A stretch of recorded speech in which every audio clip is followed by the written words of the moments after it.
Negatives ഇല്ല. അത്രയ്ക്കും നല്ലൊരു മനുഷ്യനായിരുന്നു. പിന്നെ എന്താ വെച്ചാൽ ഈ മ്യൂസിക് ആയിട്ട് നടക്കുന്ന സമയത്ത് ഈ ശനിയാഴ്ച വരെ സ്കൂളും, അത് കഴിഞ്ഞ ശനി ഞായറും ആൾക്കൊരു കഫേല് പ്രോഗ്രാം ചെയ്യുന്നുണ്ട്.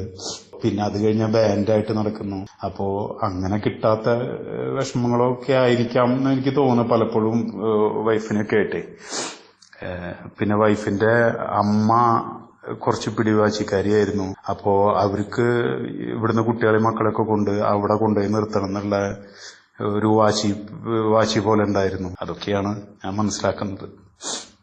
സംഭവം എന്താ വെച്ചാല് ആളുടെ വൈഫ് ഒറ്റയ്ക്കാണ്, ഒറ്റ മോളാണ്, ആളും ഒറ്റ മോൻ തന്നെയാണ്. അപ്പോ വൈഫിന്റെ വീട്ടുകാർക്ക് ഇവരെ മൊത്തത്തിൽ അങ്ങോട്ട് കൊണ്ടുപോകും.